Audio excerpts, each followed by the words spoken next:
Hello दोस्तों। आज हम बात करने वाले हैं एनटीपीसी एग्ज़ाम में आए हुए क्वेश्चंस के बारे में। 5 जनवरी का ये क्वेश्चन पेपर है जिसकी फर्स्ट शिफ्ट हमने इसमें कवर की है और आपको इसमें मिलेंगे 100% अच्छे आंसर्स जिनसे रिलेटेड ये क्वेश्चंस तो रिपीट हो चुके हैं, कई सारे क्वेश्चन रिपीट भी हो रहे हैं और कुछ क्वेश्चंस इनसे रिलेटेड ही बन के आ रहे हैं, तो आगे के एग्ज़ाम्स के लिए आपके लिए बहुत ही बेनिफिशियल है। तो चलिए आइए शुरू करते हैं। सबसे पहले आप मेरे चैनल को सब्सक्राइब करिए और बेल आइकन ज़रूर प्रेस कर दीजिएगा। जी हाँ, तो ये सारे इम्पोर्टेंट क्वेश्चन हैं सारे के सारे। तो देखते हैं कौन कौन से। पहले आप इससे पहले मैं आपको एक बार जो सिलेबस है उसका रिवीजन दे देता हूँ। आप देख सकते हैं, पॉज करके इसको अच्छे से पढ़ लीजिएगा, जैसे आपका कोई भी टॉपिक ना छूट जाए। हाँ जी हाँ, कोई भी टॉपिक छूटना नहीं चाहिए बिल्कुल भी। मैथमेटिक्स में ये सभी के सभी टॉपिक्स से रिलेटेड क्वेश्चंस आ रहे हैं और बार बार आ रहे हैं। Number system, decimal, fraction, LCM, HCF, ratio, proportion, तो आप देख सकते हैं इनको।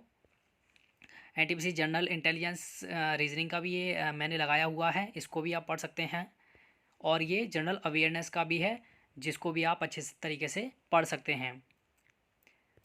क्वेश्चंस के बारे में बात करते हैं तो क्वेश्चन में फुल फॉर्म आया हुआ था CSS का, तो CSS का फुल फॉर्म और HTML का फुल फॉर्म, जी हाँ बिल्कुल, CSS केस्केडिंग स्टाइल शीट, इसका फुल फॉर्म होता है केस्केडिंग स्टाइल शीट। और HTML का फुल फॉर्म होता है हाइपर टेक्स्ट मार्कअप लैंग्वेज। जी हाँ, जिससे आजकल वेबसाइट्स डिज़ाइनिंग की जाती है। तो देख लीजिए आप, टेक्निकल नहीं है, नॉन टेक्निकल है, लेकिन इसमें भी बहुत से क्वेश्चन ऐसे आएंगे बेसिक जो टेक्निकल से रिलेटेड होंगे।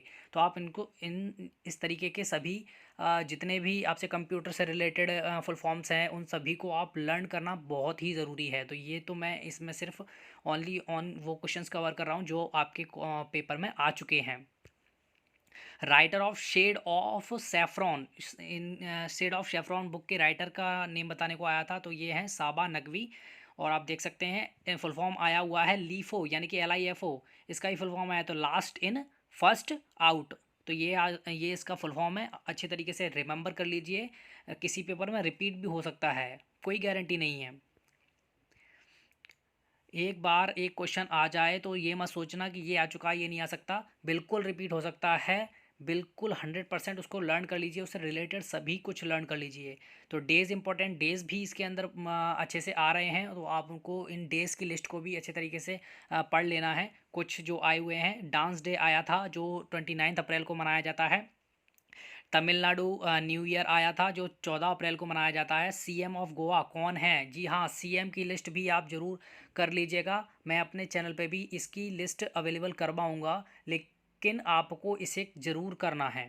CM आया था आपका प्रमोद सावंत जी, CM हैं गोवा के। ओल्डेस्ट पोर्ट इन इंडिया, जी हाँ, ओल्डेस्ट सबसे पुराना बंदरगाह कहाँ पर बना था? तो इसके बारे में भी पूछा गया है। कलकत्ता, जी हाँ बिल्कुल, कलकत्ता में बनाया गया है था सबसे पुराना पोर्ट। नृत्य दिवस यानी कि डांस डे, ये हिंदी हिंदी में लिखा हुआ है। बृहदेश्वर मंदिर के बारे में पूछा गया था, कहाँ पर है? तमिलनाडु के अंदर है। और इसकी डिटेल आपको बता दूं मैं, बृहदेश्वर मंदिर, और इसका नाम है राज राजेश्वरम मंदिर। जी हाँ, राज राजेश्वर मंदिर भी बोलते हैं। तमिलनाडु के तंजौर में स्थित है, जी हाँ तंजौर में स्थित है तमिलनाडु के में। एक हिंदू मंदिर है जो 11वीं सदी यानी कि 11वीं शताब्दी के आरंभ में बनाया गया था। जी बिल्कुल, 11वीं शताब्दी के आरंभ में बनाया गया था। इंग्लिश मीडियम वाले बच्चे नीचे लाइन को फॉलो कर सकते हैं। वैसे मैं समझता हूँ कि आपको हिंदी एकदम क्लियरली समझ में आ रही होगी। और ये कुछ महत्वपूर्ण क्वेश्चंस हैं, जैसे कि सेकंड गोलमेज समिट में गांधी जी गए थे, सेकंड वाले में गए थे, लेकिन बाकी और जो सब हुए हैं वो सब भीमराव अम्बेडकर जी के ने अटेंड किया था उन सभी को, लेकिन सेकंड वाले में जो है वो गांधी जी गए थे और अदर में भीमराव अम्बेडकर जी गए थे।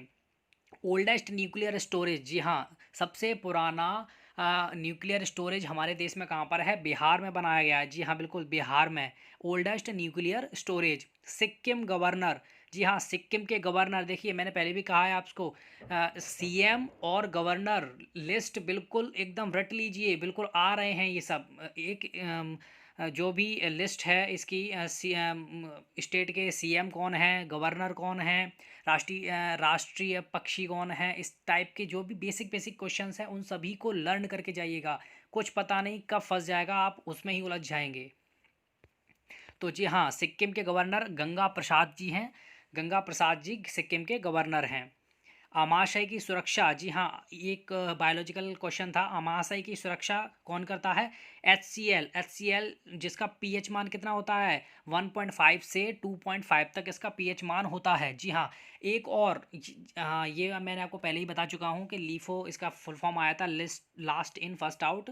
खलीफा मूवमेंट, जी हाँ वो सॉरी खिलाफत मूवमेंट, खिलाफत मूवमेंट कब शुरू हुआ था? 1919 में खिलाफत मूवमेंट जो है वो शुरू हुआ था।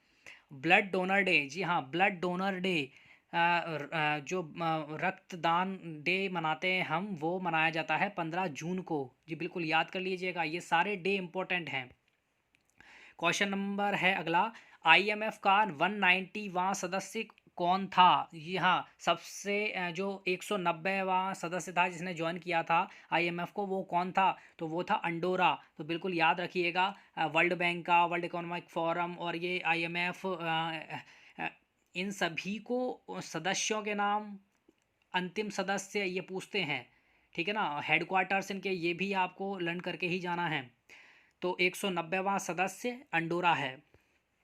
आईएमएफ के बारे में कुछ बता देता हूँ। आईएमएफ की स्थापना 1944 में की गई थी। अंडोरा जो था अंडोरा है इसका जो इसमें जो लास्ट एड हुआ था 190वां देश, ठीक है ना। और मुख्यालय इसका वॉशिंगटन डीसी में है। क्रिस्टलिना जाकी में है। अंतर्राष्ट्रीय मुद्रा कोष का प्रमुख चुना गया है। क्रिस्टलिना जाकी को अंतर्राष्ट्रीय मुद्रा कोष का प्रमुख चुना गया है। जी बिल्कुल ध्यान रखना, क्रिस्टलिना जाकी। विश्व बैंक का मुख्यालय कहाँ पर है? विश्व बैंक का मुख्यालय वॉशिंगटन डीसी में है। जी हाँ, विश्व बैंक यानी कि वर्ल्ड बैंक का मुख्यालय कहाँ पर है? वॉशिंगटन डीसी, जो कि अमेरिका में है, यूएसए। इसका मुख्य उद्देश्य क्या होता है? जितने भी इसके अंदर नेशंस, जो भी राष्ट्र इसके अंदर सम्मिलित हैं, उनको पुनर्निर्माण और विकास के कार्यों में आर्थिक सहायता प्रदान करना। जी हाँ बिल्कुल, ये सबको लोन देता है कि अपने देश में डेवलपमेंट कीजिए। और विश्व बैंक का जो भी समूह है उसमें 5 अंतर्राष्ट्रीय संगठनों का एक ऐसा समूह है जो विश्व सदस्य देशों को वित्त और वित्तीय सलाह देते हैं।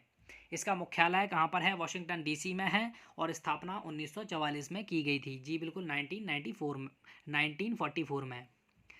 जी हाँ, अगला क्वेश्चन, राष्ट्रीय सांख्यिकी दिवस। जी हाँ, नेशनल स्टैटिक्स डे, 29 जून को मनाया जाता है। 29 जून यानी कि 29 जून। इसके बारे में बता दूं, यह हर साल मनाया जाता है 29 जून को। और प्रोफेसर पीसी महालनोबिस की जयंती पर मनाया जाता है। जी हाँ, इस दिन राष्ट्रीय सांख्यिकी प्रणाली की स्थापना में उनके अमूल्य योगदान को याद किया जाता है। जी बिल्कुल, प्रोफेसर पीसी महालनोबिस नोबिस की जयंती पर मनाया जाता है। और इस दिन उनके अमूल्य योगदान को याद करने के लिए ये दिन सेलिब्रेट करते हैं हम सब। धौला सादिया पुल का नाम क्या रखा गया है? जी हाँ बिल्कुल, जो इम्पोर्टेंट ब्रिजेस हैं उन सभी का आप नाम याद रख सकते हैं। इम्पोर्टेंट टनल्स हैं उनका आप नाम याद रख सकते हैं। जी हाँ, रामसर साइट से भी क्वेश्चंस आने आने के चांसेस बहुत ज़्यादा बढ़ गए हैं। रामसर साइट अभी हाल ही में बहुत अपडेट हुई हैं। और आपकी वर्ल्ड हेरिटेज साइट्स भी आप अच्छे से याद करके जाना। भूपेन हजारिका पुल, जी बिल्कुल, भूपेन हजारिका पुल जो है उस वो बदल दिया गया है। किसका नाम रख दिया गया है? धौला सादिया पुल का भूपेन हजारिका पुल रख दिया गया है। ढोला सादिया पुल ऑफिशियल नाम जो है भूपेन हजारिका पुल रखा गया है। भारतीय राज्य असम में ब्रह्मपुत्र नदी पर यह बना हुआ है। ब्रह्मपुत्र नदी की सहायक नदी है लोहित नदी, उस पर बना है। लोहित नदी किसकी सहायक है? ब्रह्मपुत्र की सहायक नदी है, जिस पर ये बनाया गया है, जिसका पहले नाम ढोला सादिया था और अब ऑफिशियल नाम कर दिया गया है भूपेन हजारिका पुल। तो ये था वीडियो फ्रेंड्स। आगे भी और मैं कुछ वीडियोस ऐसी डाल दूंगा जिसमें ये सब सारे जो कवर हुए हैं क्वेश्चंस वो आएंगे। और कुछ टॉपिक्स मैं आपको सजेस्ट भी कर दूंगा जो आपको एग्ज़ाम में बहुत ज़्यादा हेल्प करने वाले हैं। तो thank you for watching. Like करिएगा, शेयर करिएगा अपने फ्रेंड्स के साथ में, और सब्सक्राइब ज़रूर कर लीजिएगा। बिल्कुल, धन्यवाद।